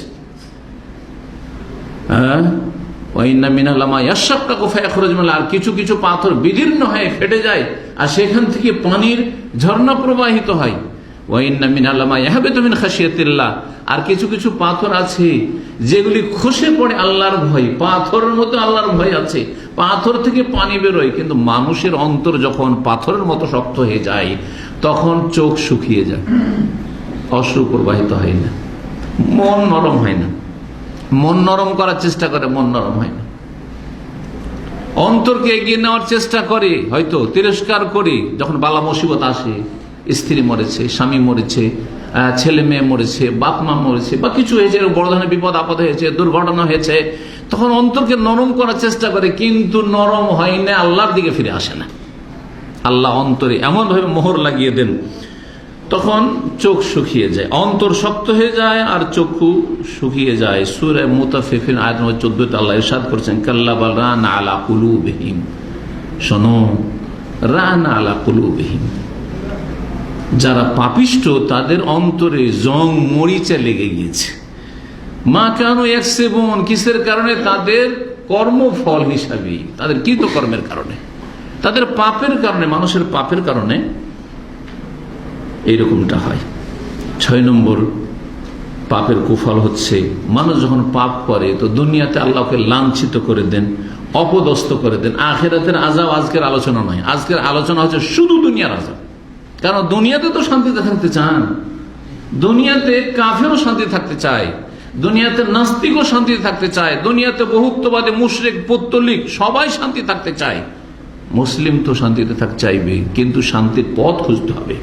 শান্তি চাও কিন্তু শান্তির রাস্তা ধরো না, এটা চলবে না। দুনিয়াতে আল্লাহর মাইল পড়বে, আল্লাহ লাঞ্ছিত করবেন, অপদস্থ করবেন বিভিন্ন ভাবে। রাসূলুল্লাহ সাল্লাল্লাহু আলাইহি ওয়াসাল্লামের একটি হাদিস রয়েছে মুসনাদ আহমদে, জুইলা যুল্লু ওয়াস সাগারু আলা মান খালাফা আমরি। রাসূলুল্লাহ বলছেন যে যারা আমার আদেশ অমান্য করবে, আমার আদেশের নাফরমানি করে, বিরুদ্ধাচরণ করবে, খেলাফ করবে, তাদেরকে লাঞ্ছিত করা হয়েছে আর উপদস্থ করা হয়েছে, অপদস্থ করা হয়েছে। লাঞ্ছিত এবং অপদস্থ তাদেরকে করা হয়েছে যারা আমার কি করবে? খালাফা আমরি, আমার নির্দেশের নাফরমানি করবে। মুসনাদ আহমদ 8ম খণ্ড 44 পৃষ্ঠা। 7 নম্বর কুপ্রভাব হচ্ছে, মানুষ যখন পাপ করে মরলেই তার আযাব শুরু হয়, যেটা বড় শাস্তির অন্তর্ভুক্ত। দুনিয়ার শাস্তিগুলি হালকা শাস্তি তুলনামূলক, কিন্তু কবরের শাস্তিতে কিন্তু বড় শাস্তি শুরু হয়ে গেছে। জাহান্নামে বিভিন্ন রকম আযাবগুলি শুরু হয়েছে। কবরের আযাবের কারণ হচ্ছে মানুষের পাপাচার। কবরের আযাব, আখিরাতের আযাব। সহিহ বুখারীতে একটি হাদিস রয়েছে, রাসূলুল্লাহ সাল্লাল্লাহু আলাইহি ওয়াসাল্লাম থেকে আব্দুল্লাহ ইবনে আব্বাস রাদিয়াল্লাহু তাআলা আনহু বর্ণনা করছেন, একবার মদিনার কোন একটা রাস্তা দিয়ে রাসূলুল্লাহ সাল্লাল্লাহু আলাইহি ওয়াসাল্লাম যাচ্ছেন, পাশে 2টো কবর ছিল। এই 2টো কবর মুসলিমের ছিল, কাফেরদের না। মুসলিম তারা ছিল, কারণ কাফের যদি হইতো তাহলে তাদের কবর আযাব হইতো কুফরির কারণে, তাদের শিরকের কারণে, তাদের পুতুল প্রতিমা পূজার কারণে। কিন্তু রাসূলুল্লাহ সাল্লাল্লাহু আলাইহি ওয়াসাল্লাম কথা বললেন না, ইন্নাহুমা লা ইউআযাবান, এই 2টো লোককে আযাব হচ্ছে কবরে। ওমা ইউআযাবানি ফি কাবীর, আর কোন বড় বিষয়ে আযাব হচ্ছে না, মানে বিষয়গুলি এমন বড় বিষয়, জটিল বিষয় ছিল না যেগুলো থেকে বাঁচতে বড় মুশকিল হইতো। বাঁচতে পারতো, ইচ্ছা করলে খুব সহজে বাঁচতে পারতো, কিন্তু বাঁচেনি, সে চেষ্টা করেনি, কারণ সেগুলি কাবিরা গুনাহ ছিল। এর কারণ কি? অন্য হাদিসে রয়েছে, বালা ওয়া ইন্নাহু লাকাবীর, তবে শুনে রাখো গুনাহগুলি কিন্তু কাবিরা গুনাহ, গুনাহগুলি কাবিরা গুনাহ। আম্মা আহাদুহুমা ফাকানা ইয়ামশি বিন নামিমা, তাদের একজন চুগলখড়ি করে বেড়াইতো, কথা লাগিয়ে বেড়াতো। এই মহিলার কাছ থেকে শুনলো, আর এক মহিলা, ভাবি জানেন আপনার সম্পর্কে এরকম বলছিল, কাজ কাম তো নাই, টিভি দেখা আর না হয় টেলিফোনে চুগলখড়ি করা। জি হ্যাঁ, চুগলখড়ি করা। আর ভাবি জানেন আপনি ওকে খুব করেন, নিজের মনে করেন, আপন মনে করবো, আপন না, আপনার সম্পর্কে কিন্তু ওর খুব খারাপ ধারণা। দিল একবারে জাদুর মতো প্রতিক্রিয়া সৃষ্টি করে সমস্ত সম্পর্ক নষ্ট করে দিল। ভাই বোনে ভালো সম্পর্ক ছিল, অন্তর সাফ ছিল, মাঝখানে একজন ঢুকলো, বোনের বাড়ি গিয়ে বলছে যে আপনি জানেন আপনার ভাই কিন্তু আপনার সম্পর্কে উল্টা পাল্টা বলছিল, দিল ওকে কর্মে। আবার এর কাছে আসলো, ওর কাছ থেকে কিছু শুনে নিল, রিয়াকশন যখন আসলো, হ্যাঁ ওকে এই করেছি, সেই করেছি, এই করেছি শুনে নিল। তারপরে এসে বললো আপনাকে নাকি খুব মানুষ করেছে, আর আপনাকে খুব আদর করেছে, আপনার জন্য অনেক খরচ খরচা করেছে, এই করেছে, এই করেছে। তাই নাকি? ওই এইরকম খোটা দেয়, না না ওর সাথে কোনোদিন চলবো না, দিল একবারে সম্পর্ক ছিন্ন করে। এই হচ্ছে চুগলখড়ি। চুগলখড়ির একটা আলোচনা, আমার লম্বা একটা আলোচনা আছে কয়েক বছর আগের। চুগলখড়ি করা কাবিরা গুনাহ, আর এর আযাব কবরে শুরু হয়ে যায় চুগলখড়ি করতে। আর আরেকজন লোক কি করতো, ফাকানা লা ইয়াস্তাবরিউ মিনাল বাউলি, পেশাব করলে পেশাবের সময় কি করতো না, পেশাব থেকে বাঁচতো না। পেশাব করছে, শক্ত মাটিতে পেশাব করা শুরু করলো, হ্যাঁ পেশাব করছে, ছিটে পড়ছে, কিছু পায়ে পড়লো, কিছু কাপড়ে পড়লো, কিছু গায়ে রিসিরি ছিটে পড়লো, কোনো বড় করলো না। আর একটি রওয়ায়াত রয়েছে যে লা ইয়াস্তাতিরু মিন বাউলিহি, সে পেশাব করার সময় পর্দা আড় করতো না, যেখানে সেখানে পেশাব করতে লাগলো, যেখানে সেখানে রাস্তার পাশে পেশাব করতে লাগলো। জি, যারা নদীর আশেপাশে বসবাস করে তারা খুব বেহায়া হয়, রাগ করবেন না, অধিকাংশ। যারা ওই আপনার ওই রেল লাইনের পাশে বাস করে, রোডের আশেপাশে বাস করে, একবারে মেন রোডে, তারা অধিকাংশ বেহায়া বেপরদা হয় খুব, যে পুরুষরাও নারীরা। জি, এদের পর্দার গর্দা উড়িয়ে দেয়। এই জন্য আমি পরামর্শ দিই সবসময় যে বাড়ি ঘর যদি বানাইতে হয় বসবাসের জন্য, একেবারে রোড সংলগ্নে বাড়ি করবেন না, রোড একটু ভিতরে পর্দা হবে। সবসময় যে আপনি 24 ঘন্টা আপনি খুব পরিষ্কার মানুষ আর পাহারা দিবেন আপনি স্ত্রী ছেলে মেয়েদের, আর সবসময় যে আপনি বেঁচে থাকবেন তা নয়। আপনি হয়তো মারা যাবেন আর আপনার স্ত্রী বেহায়া হয়ে যাবে, আপনার মেয়েরা বেহায়া বেপরদা হয়ে যাবে, আপনার বৌমা বেহায়া বেপরদা হয়ে যাবে ইত্যাদি। অথবা আপনার ছেলেরা রাস্তায় রোডের উপরে বসে থাকবে আর ধর্ণা দিবে, কে কে যাচ্ছে, কোন বাসে কে যাচ্ছে, কোন মহিলা কেমন, এই তাকাইতে থাকবে। এই জন্য রোড রাস্তার পাশে বাড়ি করা বিভিন্ন দিক থেকে ক্ষতিকর। যারা দিনদার মানুষ তারা এই বিষয়টি বুঝে, এই বিষয়টি আমি কোনোদিন বলিনি, কিন্তু আপনাদের এটা পরামর্শ বাড়ি করার ক্ষেত্রে, যারা অনেকেই বাড়ি ঘর করছেন, রেল লাইনের পাশে বাড়ি করে আর ওখানে পেশাব করতে থাকে, ও ট্রেন তো দ্রুত চলে গেল, ও পেশাব পায়খানা করছে, ওর দিকে তাকাচ্ছে, কোনো ব্যাপারই না, ও মাথাটা নিচে করে নিয়েছে।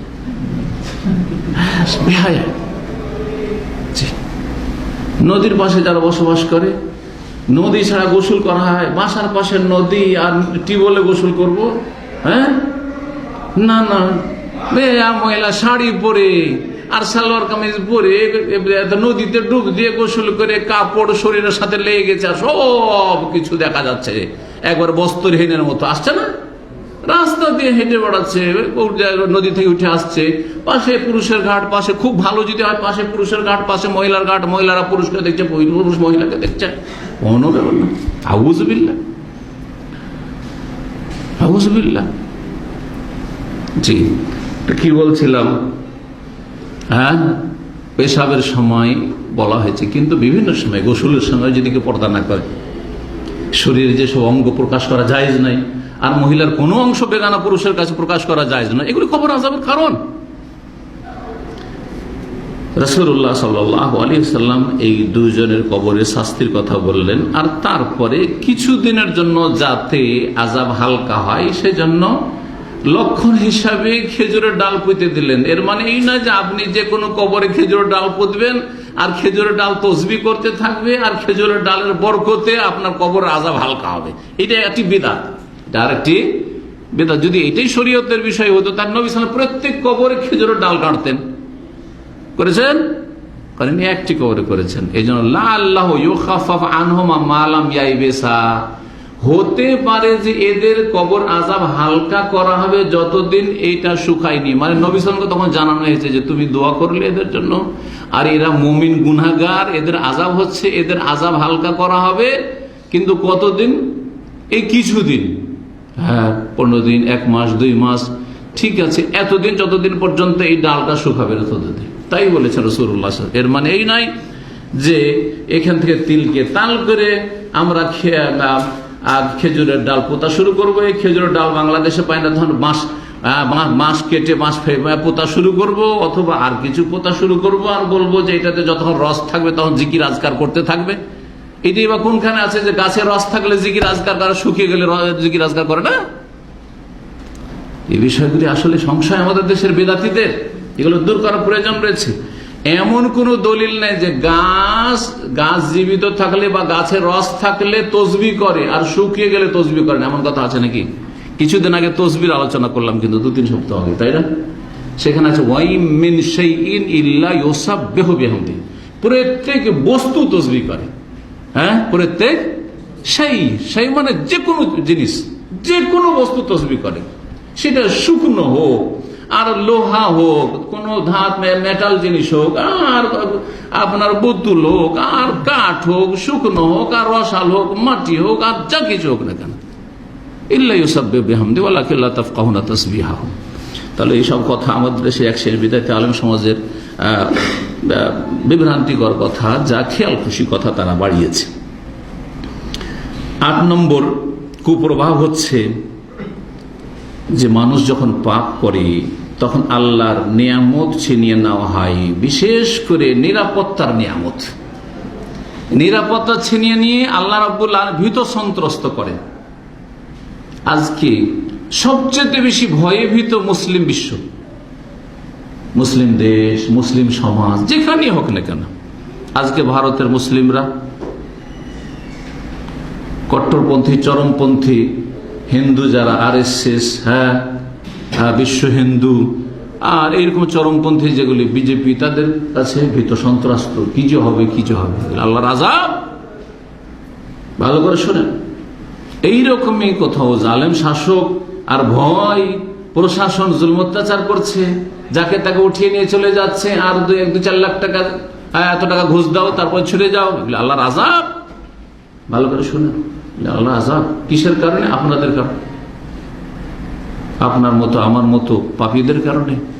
সমাজে পাপ অনেক বেশি বেড়ে গেছে, এই কাসরাল খাবাস, পাপ অনেক বেশি বেড়ে গেছে। এই জন্য আজকে মুসলিমরা বার্মাতে নিরাপদ নয় মানুষের পাপের কারণে, শুধু বার্মাবাসীর পাপের কারণে নয়, তারাও আমাদের বডির একটা অংশ।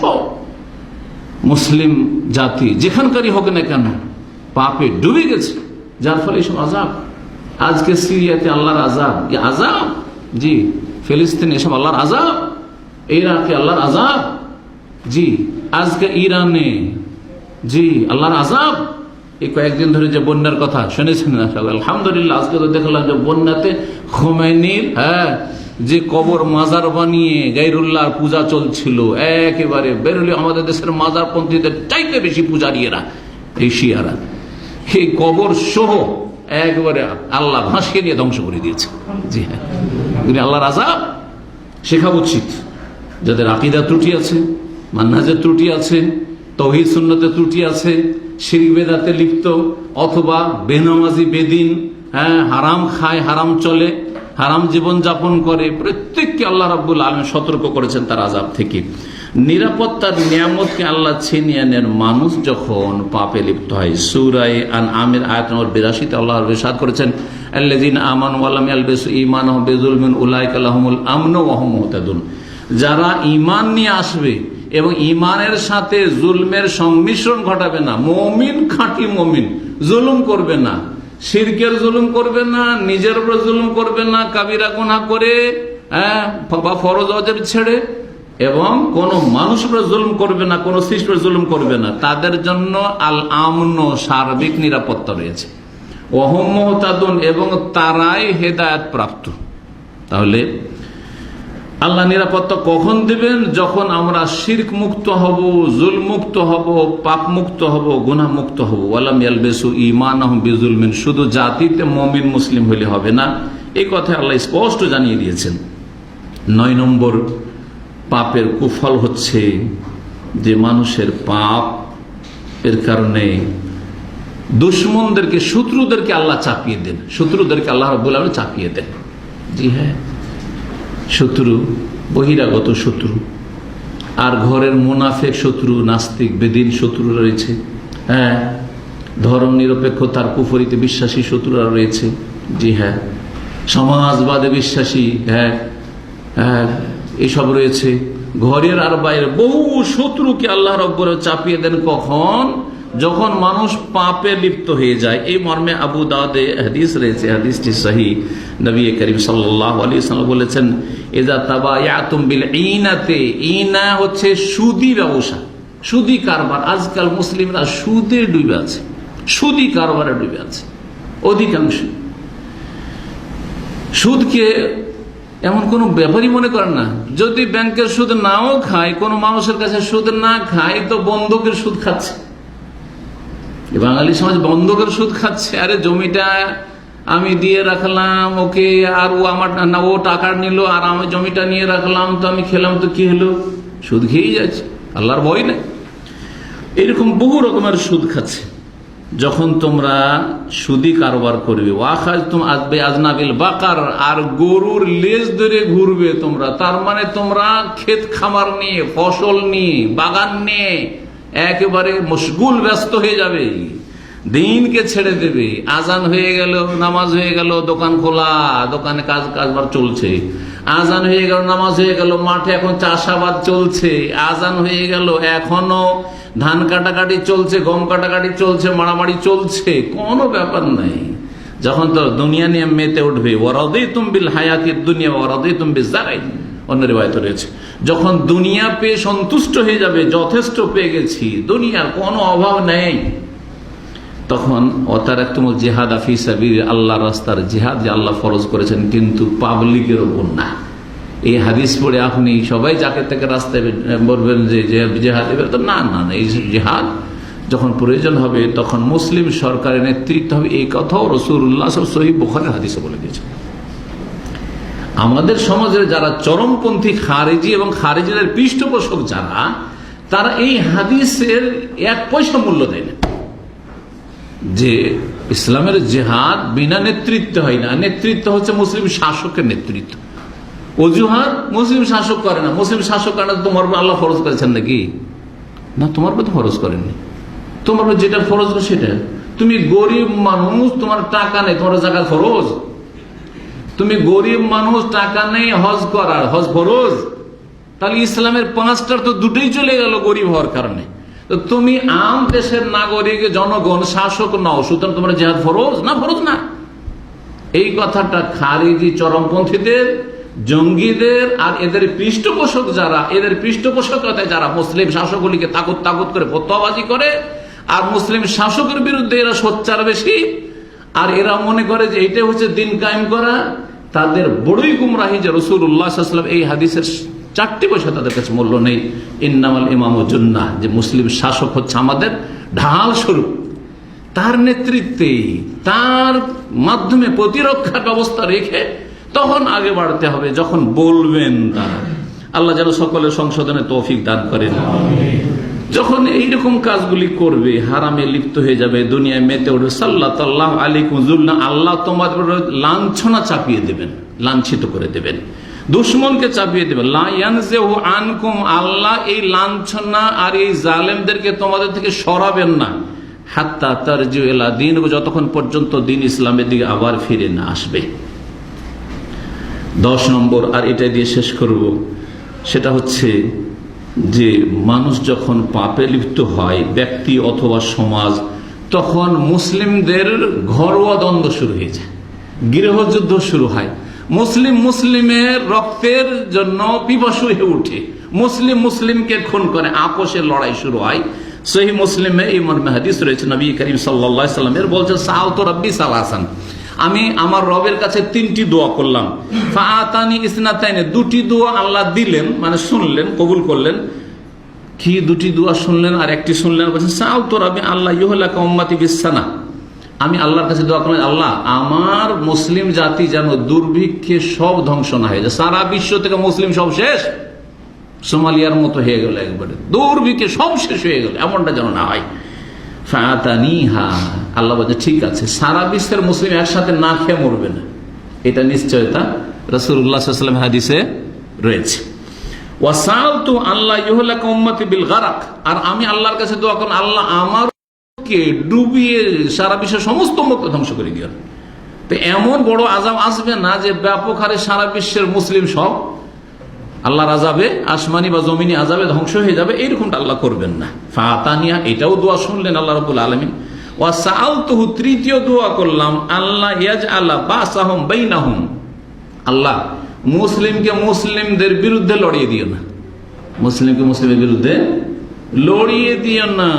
ফামানাআনি, আল্লাহ বাধা দিয়ে দেব, এটা শুনবো না, এটা তোমার কবুল করবো না। যে মুসলিমের বিরুদ্ধে লড়ছে, যে মুসলিমকে খুন করছে, যে কোনো কারণে হোক না কেন, সেটা পারিবারিক কারণ হোক, সেটা সামাজিক কারণ হোক, সেটা রাজনৈতিক কারণ হোক, আর সেটা দুনিয়ার কোনো স্বার্থ হোক, হ্যাঁ, মুসলিমের সাথে লড়াই করছে, মুসলিমের কাছে বাহাদুরি দেখাচ্ছে আর কাফের গোলামি করছে। মুসলিমদের বর্তমান যে অবস্থা, মুসলিমের কাছে বেশি বাহাদুরি দেখায় আর কাফেরদের গোলামি করছে। আল্লাহ রাব্বুল আলামিন একটি আয়াত দিয়ে শেষ করছি। আল্লাহ ইরশাদ করেছেন সূরা নাহল আয়াত নম্বর 12 ওয়াদারাবাল্লাহু মাসালান, আল্লাহ একটি জনপদের দৃষ্টান্ত বা উপমা পেশ করছেন। কোন এক সময় বহু জাতির মধ্যে এরকমটা হয়েছে, কিন্তু একটি গ্রাম বা একটি শহর কথা বলছেন। কারিয়া এমন একটি দেশ বা জনপদ ছিল, কানাত আমেনাতা মুতমাইন্না, বড়ই নিরাপদ ছিল, শান্তিতে ছিল। ইয়াতিহা রিজকুহা রাগাদাম মিন কুল্লি মাকান, সব দিক থেকে প্রচুর পরিমাণে তাদের কাছে রিজিক আসতো, অভাব ছিল না। এক সময় মুঘল আমলে বাংলার জমিন সবচেয়ে ধনী জমিন ছিল। সোনার ফসলের কথা তো মশহুর আছে এখনো, তাই না? বাংলার মানুষ সবচেয়ে বেশি সুখী ছিল, বাংলার মানুষ সবচেয়ে বেশি ধনী ছিল। এই জন্য দুনিয়ার মধ্যে গোটা ভারতকে আমি স্টাডি করে দেখেছি, গোটা ভারতে বিভিন্ন স্টেটে ঘুরেছি আমি। গোটা ভারতের মধ্যে যে ভারতবর্ষ, অখণ্ড ভারত, তার মধ্যে পশ্চিমবঙ্গ হোক আর বাংলাদেশ হোক, সবচেয়ে বেশি জনসংখ্যা কেন? মানুষ কোনখানে ছুটে যায়? মানুষ কোনখানে ছুটে যায় বসবাসের জন্য? যেখানে সুখ শান্তি দেখে, যেখানে সুখ শান্তি দেখে। তো এক সময় বাংলার জমিনে এত সুখ শান্তি ছিল, এত ধন সম্পদ ছিল যে সারা দুনিয়া থেকে মানুষ ছুটে গেছে। এই জন্য আমাদের ভাষাতে বৈচিত্র্যতা রয়েছে। দেখেন বিভিন্ন রকমের ভাষা, বাংলা বলছেন কিন্তু কারো বাংলা উর্দুর টান, সিলেটি, কারো বাংলাতে আর কোন টান, কারো বাংলাতে আর কোন টান। কোন কোন জায়গা থেকে যাচ্ছে, একই এলাকায় বাস করে, কে হচ্ছে খান তো কে আর কিছু। তার মানে বোঝা যায় যে এরা যুগ যুগ ধরে একই এলাকার লোক না, বিভিন্ন দেশ থেকে এরা ছুটে এসছে, বিভিন্ন দেশ থেকে ছুটে। যেমন সৌদি আরবে এই 50-60 বছরে আল্লাহ নেয়ামতের প্রাচুর্য দিয়েছেন, সারা দুনিয়া থেকে প্রবাসী ছুটে এসছে। কিন্তু প্রবাসীদের নিয়ম কারণ হচ্ছে যে কাজ করো আর বিদায় যাও, তাই না? কিন্তু তখন তার এরকমটা ছিল না, এসছো খাও দাও থাকো, বাড়ি বাঁধো, বিয়ে শাদী করো, থাকো। এইভাবে লোক সংখ্যা বেড়েছে, চারিদিক থেকে রিজিক আসতো অফুরন্ত। ফাকাফারাত বিআনমিল্লাহ, আল্লাহর নিয়ামতের তারা কুফরি করেছিল, মানে নাশুকরি করেছিল। ফাযাকাল্লাহু লিবাসাল জুই ওয়াল খাউফ, তখন আল্লাহ তাদের উপর ক্ষুধা চাপিয়ে দিলেন আর ভয় চাপিয়ে দিলেন। ক্ষুধার আযাব আর ভয়ের আযাব, খাদ্যের টান, খাদ্যের অভাব, দুর্ভিক্ষ, আর এদিকে দুশ্মনের ভয়। সবচেয়ে বেশি নির্যাতিত হয়েছে বাঙালি জাতি ইংরেজদের কাছে। ইংরেজদের আমল ইতিহাস পড়ে দেখেন, আর বাঙালি মুসলিমদের উপর আর বাঙালি নবাবদের উপর যে জুলম অত্যাচার হয়েছে, বাঙালি চাষিদের উপর যে জুলম অত্যাচার হয়েছে, সেগুলি পড়ে দেখেন, তাহলে বুঝবেন যে কত জুলম অত্যাচার করেছে। ইংরেজ না ভারত গেল, তার আগে ছিল মোগলদের রাজধানী দিল্লি, তার আগে কলকাতাকে কেন রাজধানী বানাইল? এই ইতিহাসগুলো তো পড়েছেন, কিন্তু নিশ্চয়ের একটা কারণ আছে। আর এখান থেকে তার সবচেয়ে বেশি জুলম অত্যাচার করেছে যারাই নেতৃত্ব ছিল, যারাই শক্তি ছিল, যাদের পক্ষ থেকে বিদ্রোহ আর যারাই আমাদেরকে তাড়িয়ে দিতে পারে এই আশঙ্কা ছিল, তাদের উপর দমননীতি বেশি অবলম্বন করেছে এই জালেমরা। আল্লাহ রাব্বুল আলামিন বলছেন যে মানুষ যখন পাপে লিপ্ত হয় কোন জনপদ, তখন ফাযাকাল্লাহু লিবাসাল জুই ওয়াল খাউফ, ক্ষুধা চাপিয়ে দেন, ক্ষুধার শাস্তি আর ভয়ের শাস্তি, বেমা কানু ইয়াকসিবুন, তাদের কৃতকর্মের কারণে, তাদের পাপের কারণে। আল্লাহ আমাদেরকে সংশোধনের জন্য তৌফিক দান করেন, পাপ মুক্ত হওয়া তৌফিক দান করেন, তওবা করা তৌফিক দান করেন, ইসলাহ সংশোধনের তৌফিক দান করেন। যেসব ভুল ভ্রান্তিগুলি আমাদের মধ্যে রয়েছে আত্মপর্যালোচনা করে আমাদেরকে ফিরে আসার তৌফিক দান করেন। আল্লাহ আমাদের অতীতে যে ভুল ভ্রান্তি হয়েছে সেগুলি যেন মাফ করে দেন। আল্লাহ রাব্বুল আলামিনের কাছে তওবা করছি, আস্তাগফিরুল্লাহ ওয়া আতুবু ইলাইহি, আস্তাগফিরুল্লাহ ওয়া আতুবু ইলাইহি। শুধু মুখে না, আল্লাহ আমাদের তুমি ক্ষমা করে দাও। রব্বানা লা তুআখিযনা ইন নাসিনা ওয়া আখতানা, যদি ভুল করি অথবা ভুলে যাই তাহলে আল্লাহ তুমি মাফ করে দাও। রব্বানা ওয়ালা তাহমিল আলাইনা ইসরা, ওই রকম বোঝা আমাদের উপর চাপায়ও না, কামা হামালতাহু আলাল লাযিনা ক্বাবলানা, যেমন আগের জাতির উপর বোঝা, আযাবের বোঝা আর বিভিন্ন বিধিবিধানের বোঝা আল্লাহ তুমি চাপিয়েছো।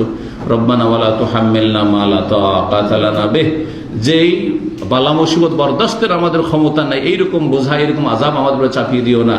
ওয়াফু আন্না, আমাদেরকে ক্ষমা করে দাও। ওয়াগফির লানা, আমাদেরকে মাফ করে দাও। ওয়ারহামনা, আমাদের দয়া করো। আনতা মাওলানা, তুমি নিশ্চয় আমাদের সত্যিকার অভিভাবক, পৃষ্ঠপোষক। ফানসুরনা আলাল কওমিল কাফির, কাফেরদের আমাদেরকে সাহায্য করো। সুবহানা রাব্বিকা রাব্বিল ইজ্জাতি আম্মা ইয়াসিফুন ওয়া সালামুন আলাল মুরসালিন ওয়ালহামদুলিল্লাহি রাব্বিল আলামিন ওয়া জাযাকুমুল্লাহ।